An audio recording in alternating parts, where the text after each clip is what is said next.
완도와 더불어 함께하는 완도 주사랑교회. 오늘 우리 시간의 말씀은 마태복음 26장 14절에서 25절까지 말씀입니다. 마태복음 26장 14절에서 25절까지 우리 하나님의 말씀을 한 절씩 교독해서 읽겠습니다. 그때 12 중에 하나인 가룟 유다라 하는 자가 대제사장들에게 가서 말하되 내가 예수를 너희에게 보내주니 얼마나 그가 그때부터 예수를 넘겨줄 기회를 찾더라.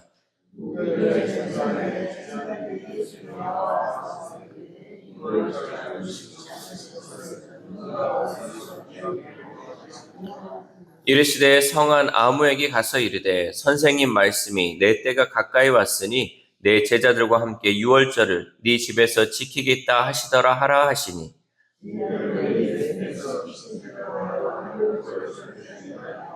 저물 때에 예수께서 12 제자와 함께 앉으셨더니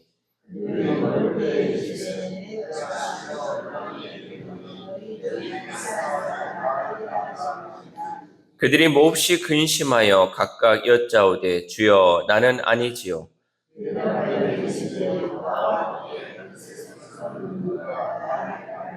인자는 자기에 대하여 기록된 대로 가거니와 인자를 파는 그 사람에게는 화가 있으리로다.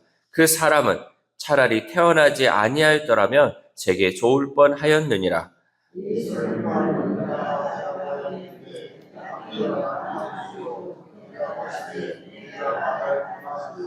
아멘. 할렐루야. 오늘도 하나님 주시는 말씀을 통하여 오늘 하루 하나님의 은혜로 살아가는 귀한 하루 되시기를 소망합니다.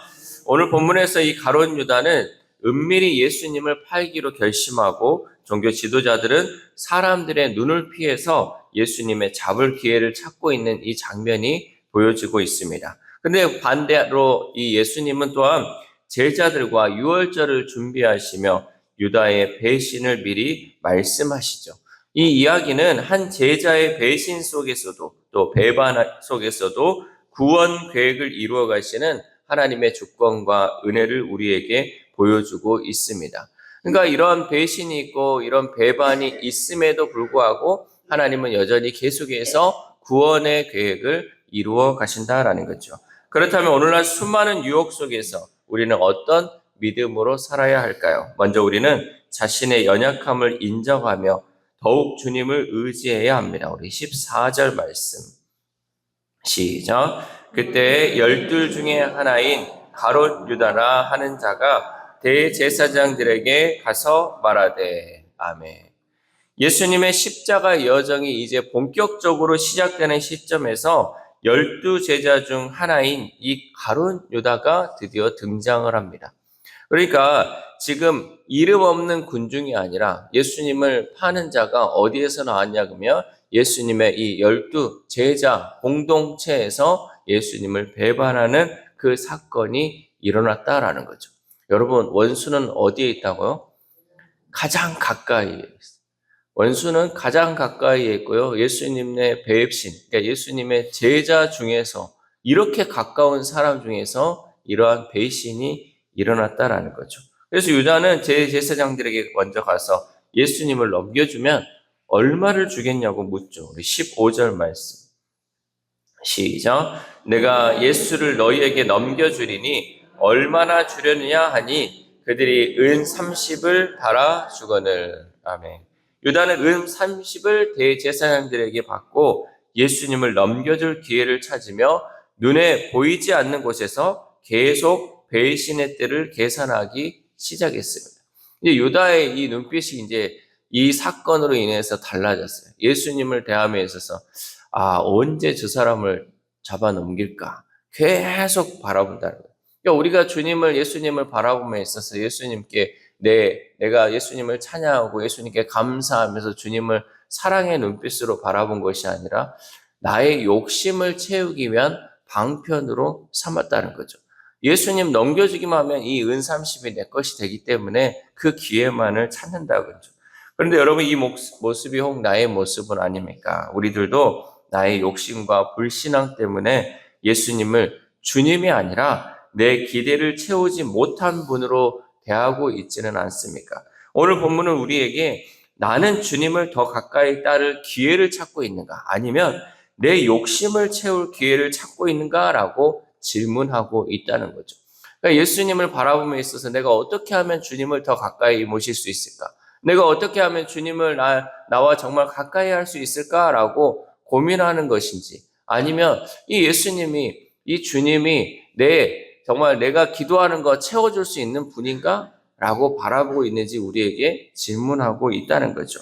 우리는 이 질문 앞에서 나 자신의 연약함을 인정해야 합니다. 우리도 세상 욕심에 흔들릴 때가 많이 있죠. 예수님보다 돈을 먼저 생각하기도 하고, 가족을 먼저 생각하고, 내 삶의 안위를 생각합니다. 그러나 이것은 우리의 연약함 때문입니다. 우리가 아직 죄인이고 아직 믿음이 온전하지 못하기에 예수님을 가까이 하지 못하고 여전히 내 욕심에 이끌릴 때가 많이 있다는 사실이죠. 그러나 우리가 기억해야 할 것은 비록 우리는 연약하지만 우리의 죄를 지시기 위해 십자가의 길을 걸어가신 예수님의 사랑만큼은 우리가 기억해야 한다는 거죠. 그러므로 우리는 예수님의 그 사랑을 내 마음 깊이 새기고 삶의 자리에서 더욱 주님을 의지하고 따르는 제자로 살아갈 수 있기를 소망합니다. 다음으로 우리는 모든 것을 아시는 예수님을 신뢰해야 합니다. 17절 말씀. 시작. 무교절의 첫날에 제자들이 예수께 나와서 이르되 유월절 음식 잡수실 것을 우리가 어디서 준비하기를 원하시나이까. 아멘. 제자들은 예수님께 유월절 만찬을 어디에 준비하면 좋을지 묻습니다. 여러분, 이런 자세는 참 좋은 거예요. 우리가 모르면 물어봐야 돼요. 내가 먼저 생각해서 내 스스로 판단하는 것이 아니라 주님, 예수님, 우리가 이제 유월절이 만찬을 어디서 어떻게 준비해야 합니까? 라고 물어보는 거죠. 왜냐하면 그동안 예수님께서 여러분 아시다시피 오병이어의 기적을 베푸시고 여러 가지 일들을 하셨잖아요. 그때마다 제자들이 예수님이 하시는 이 놀라운 일들을 경험했기 때문에 우리는 모든 문제가 있고 어떤 것이 있을 때는 물어봐야 돼요. 물어보면 주님께서 친히 알려주시죠. 이에 예수님은 성 안에 있는 아무에게 가서 이렇게 말하라고 합니다. 18절 말씀. 시작. 이르시되 성안 아무에게 가서 이르되 선생님 말씀이 내 때가 가까이 왔으니 내 제자들과 함께 유월절을 내 집에서 지키겠다 하시더라 하라 하시니. 아멘. 예수님은 어느 집 누구에게 가서 이것을 준비하라고 제자들에게 말씀한 것이 아니라 아무에게 가서 말하라라고 합니다. 이것은 예수님께서 하나님의 구원 계획 안에서 예수님의 죽음과 유월절 만찬의 자리를 정확히 아셨음을 의미합니다. 하나님께서 이 모든 계획 가운데 일하고 계시기에 제자들에게 너희들이 그것을 찾으려 할 때 아무에게 가서 말하면 이 모든 일이 이루어진다라는 것을 의미한다는 거죠. 그러니까 저희가 여러분 혹시라도 저한테 이제 뭘 물어보면 제가 그냥 가서 아무한테나 한번 물어보세요. 아무한테나 가서 이 얘기를 하십시오. 그러면 여러분 그거 믿고 가겠습니까?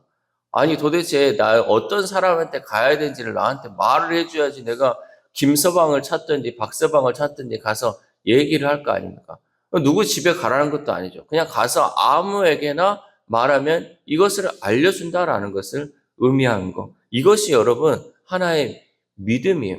하나님은 이 모든 것을 다 계획 가운데 이루고 있다라는 거. 우리도 이런 믿음이 있어야 한다는 거죠.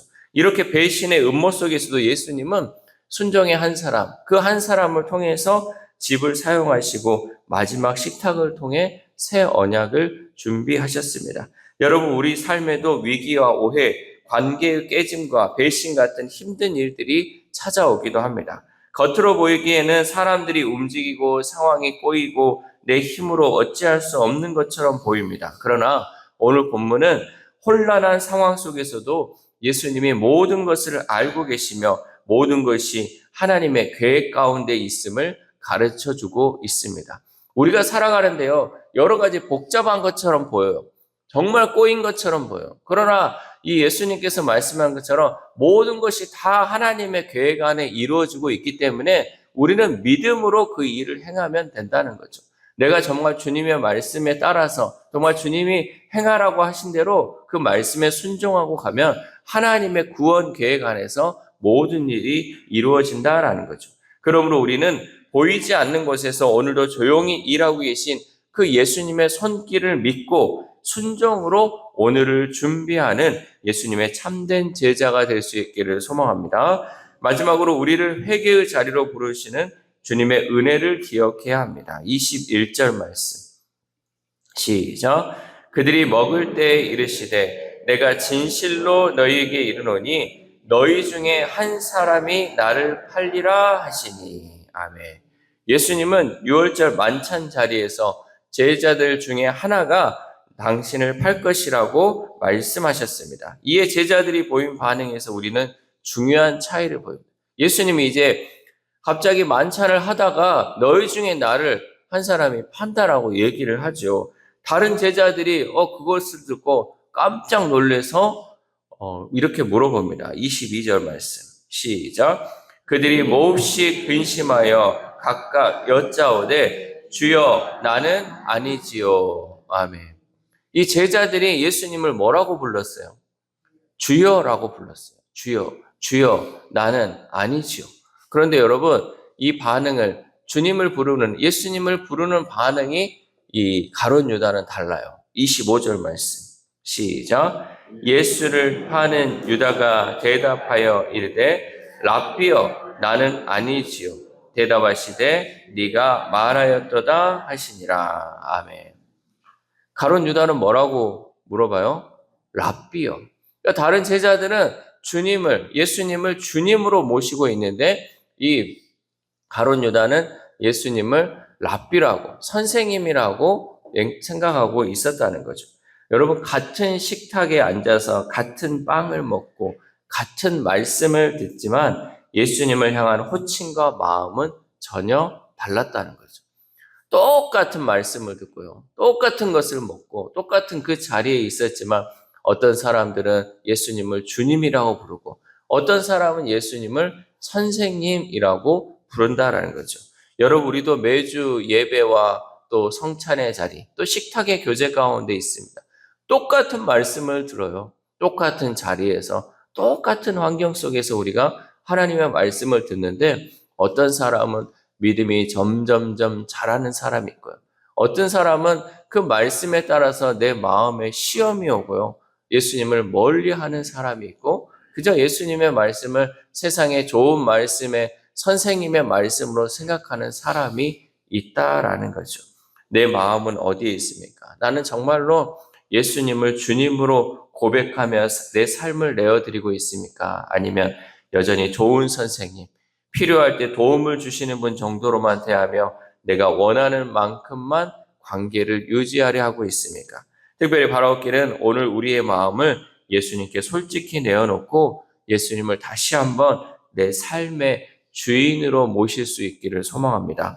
사랑하는 수락교회 성도 여러분, 우리는 때로 유다처럼 계산과 두려움에 이끌리기도 하고 제자들처럼 주님 앞에서 연약한 자신을 돌아보기도 합니다.